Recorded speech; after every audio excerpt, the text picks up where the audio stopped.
احنا دلوقتي في فترة المراجعة، دي اهم فترة في الترم كله. فلو ذاكرنا صح هنضمن الدرجة النهائية، ولو ما ذاكرناش صح مش هنضمن الدرجة النهائية. فانا النهاردة جاية اقول لكم ازاي تعملوا جدول تنتظموا فيه، وطريقتي الخاصة لحفظ المنهج صم. وهو كمان هقول لكم لو انتم مراكمين من اول السنة تعملوا ايه، او لو حتى مراكمين دروس قليلة. فكل اللي مطلوب منكم دلوقتي ان انتوا تحضروا مشروب بتحبوه وتتابعوا معايا الفيديو للاخر. هاي جايز، هاي فرشات اند ويلكم باك تو ماي شانل. النهارده زي ما شفتوا في الانترو هقول لكم طريقتي الخاصه لحفظ المنهج صم، وكمان هقول لكم ازاي تعملوا جدول وتنتظموا فيه، وكمان هقول لكم لو انتم مراكمين من اول السنه او لو مراكمين دروس قليله تعملوا ايه. بس قبل ما نبدا الفيديو ما تنسوش تعملوا لايك، تشتركوا في القناه، تفعلوا زر الجرس اند ليتس جو. وطبعا يا جماعه الاهم من كل ده ان انتوا تبعتوا الفيديو ده لاصحابكم عشان تنقذوهم من الورطه اللي هم فيها دلوقتي. يلا بينا بقى نبدا الفيديو. اول حاجه هنبدا بيها وهي لو انتم مراكمين من اول السنه. لو مراكمين من اول السنه يا جماعه حاولوا ان انتوا تفتحوا فيديوهات مراجعه. فيديوهات مراجعه اللي هي على كل المنهج، بيراجعوا برضو كل درس بدرسه يعني. بس ان انتوا ما تفتحوش كل درس بدرسه، لان انتوا كده هتاخدوا وقت كبير، وكمان الامتحان هيكون جاي وانتوا لسه مخلصتوش. فاول حاجه هتعملوها الحاجه يعني اللي انتوا هتعملوها ان انتوا هتفتحوا اللي هو فيديوهات الشرح اللي هي المراجعه النهائيه، هتشوفوها وكمان وبعدين هتحلوا عليها امتحانات وتحلوا تدريبات عشان تثبت المعلومه. حلوا ياما يا جماعه، حلوا حلوا حلوا طول ما انتوا قاعدين حلوا. ونصيحتي مني ليكوا ان انتوا تخلوا اليوم كله للمذاكره. اليوم كله يا جماعه دلوقتي المذاكره، ان احنا ما نستهترش ان دي امتحانات اخر السنه يعني خلاص حرفيا.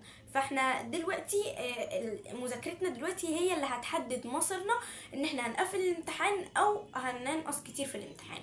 فدلوقتي يا جماعه حاولوا تخلوا اليوم كله المذاكره مع استراحات مع استراحات متفرقه.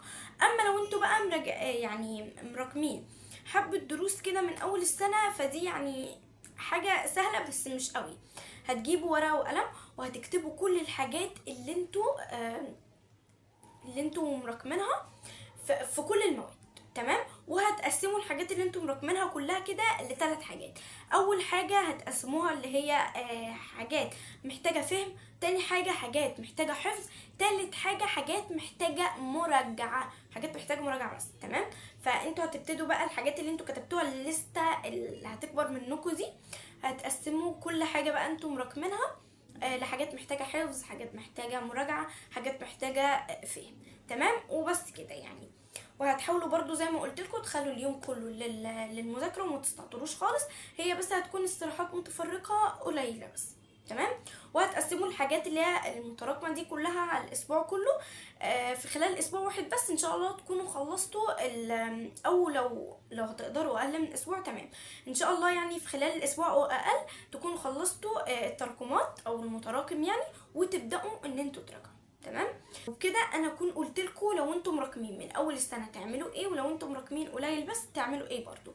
كده اكون خلصت اول قسم في الفيديو وهو لو انتم مراكمين تعملوا ايه. هنخش لتاني قسم في الفيديو وهو مهم جدا، طريقتي لحفظ المنهج صم. بس قبل ما اقول لكم طريقتي لحفظ المنهج صم حرفيا يعني، هقول لكم على طريقه انا شفتها على النت وحابه ان انا اجربها، لان حسيت انها يعني دخلت دماغي شويه، يعني اقتنعت بيها قوي يعني يا جماعه. وهي اسمها المراجعه العكسيه. في بنوته كانت مؤلفاها بس تمام يعني، بس انا شفتها على النت عموما، فاهمين.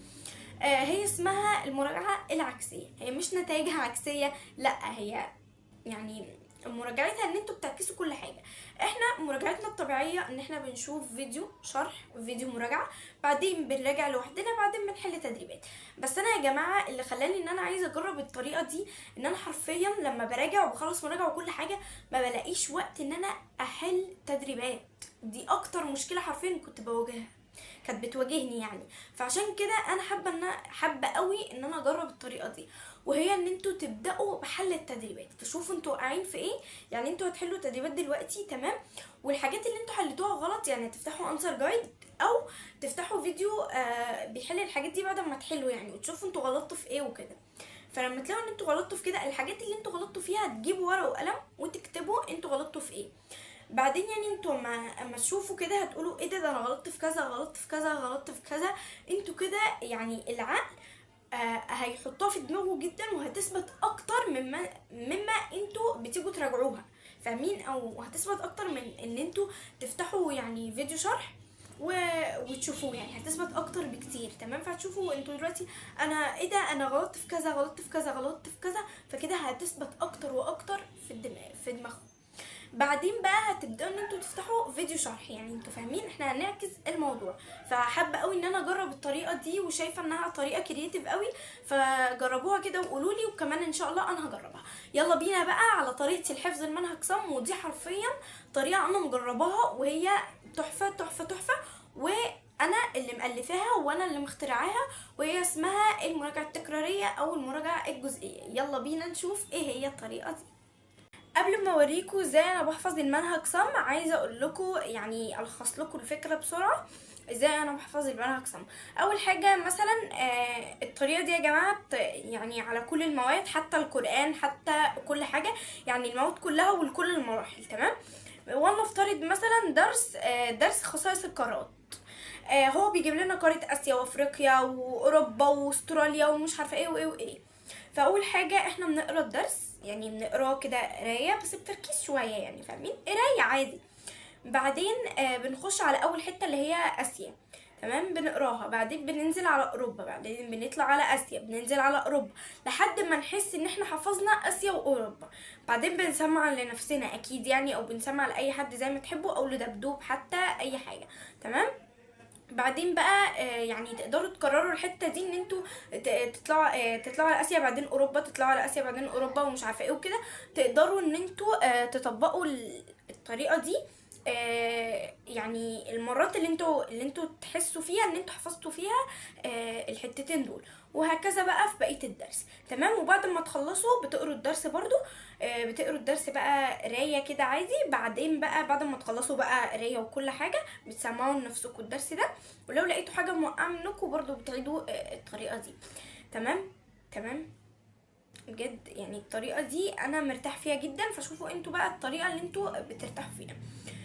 تمام، وكمان بعد ما تخلصوا طبعا مش محتاجه اقول لكم ان انتوا تحلوا تدريبات بعد اي درس او اي حاجه، حلوا تدريبات وامتحانات يا جماعه. اوكي، يلا بينا بقى اشرح لكم ازاي بتتعمل. وبكرر تاني يا جماعه ان الطريقه دي موثوقه جدا جدا جدا عن تجربه شخصيه، اقسم بالله هي تحفه. وجبت لكم الدراسات زي ما انا قلت لكم، بس هي بتنفع على اي ماده يا جماعه، وبتنفع لكل المراحل، حتى تنفع في حفظ القران، اقسم بالله. المهم يا جماعه، بدات ان انا قريت يعني الدرس كده قرايه خفيفه بس بتركيز شويه، يعني قرايه عادي. وبدات بقى ادخل على اول قاره واقراها، بعدين انزل على تاني قاره واطلع على اول قاره تاني، بعدين انزل على تاني قاره، وهكذا. يعني كرروها 5 6 مرات او زي ما تحبوا، لحد ما تحسوا ان انتوا فعلا حفظتوا الحتتين دول. بعدين تدخلوا بقى على الصفحة التانية، وهكذا يعني في بقية الدرس. وكده هتكونوا حفظتوا الدرس كله. بعد بقى اما تخلصوا بتقروا الدرس عادي، بتقروا الدرس عادي جدا يعني يا جماعة. وخلاص كده، بس بتقروا الدرس بتركيز، وبعدين بتقروا الملخص وتسألوا نفسكم فيه. لو في خريطة زي ما انا قلت لكم كده، لو في خريطة بتجيبوا ورقة وقلم وتكتبوا كل اللي في الخريطة، يعني قارة آسيا تقع على المحيط كذا، وكل الحاجات اللي بتبقى في الخريطة، وتجيبوا أسئلة يعني تقعدوا تسألوا نفسكم فيها لحد ما تحفظوها يعني يا جماعة. وبس كده، يعني هي طريقة سهلة جدا وبجد تحفة تحفة تحفة. جربوها وقولوا لي. وبكده اكون قلت لكم على طريقتي للمراجعه. حابه اقول لكم بس تنويه بسيط، ان انا يا جماعه دي الطريقه اللي بتريحني، فانتوا اختاروا الطريقه اللي تريحكم انتوا، واللي هي اللي انتوا بتجيب معاكم نتيجه يعني، واعملوها. مش لازم يعني ان كل الناس تكون طريقتي دي تكون بتنفع معاهم، يعني في طرق اكيد بتنفع معاكم، في طرق مش بتنفع معاكم، في طرق بتنفع معايا، في طرق مش بتنفع معايا، في طرق انا مش مرتاحه فيها كده يعني. فانتوا اختاروا اللي ترتاحوا فيه واللي يجيب معاكم نتيجه. اوكي، يلا بينا بقى على اخر قسم في فيديو النهارده، وهو ازاي نعمل جدول وننتظم فيه.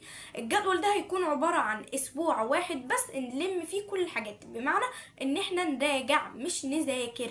فلو انتم مراكمين بلاش تعملوا الجدول ده الا غير لما تخلصوا المتراكم وتكونوا خلصتوا المنهج كله. انما انتوا لو مخلصين المنهج زي وكده، هتبداوا ان انتوا تعملوا الجدول ده. يلا بينا نشوف ازاي بعمل الجدول ده. عشان نعمل الجدول هنحتاج مسطرة، وهنحتاج قلم اسود او قلم ازرق براحتكم، وهنحتاج قلمة ملونة. لو مش عايزين قلمة ملونة براحتكم. او لو عايزين قلمة كتير او كده براحتكم يعني. وقسمت الورقة ل7 عواميد على قد ايام الاسبوع، اللي هما الجمعة سبت حد اتنين تلات وكده. فبدأت ان انا اقسم الورقة وكده يعني.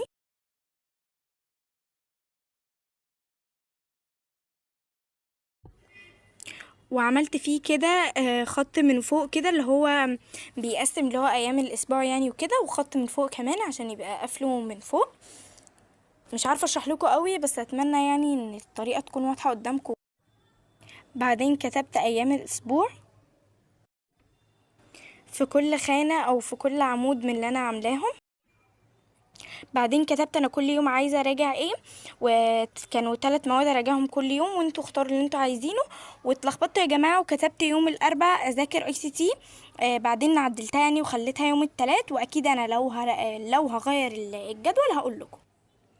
انا غيرتها وخليتها يوم التلات لان يوم الاربع عندي امتحان اي سي تي.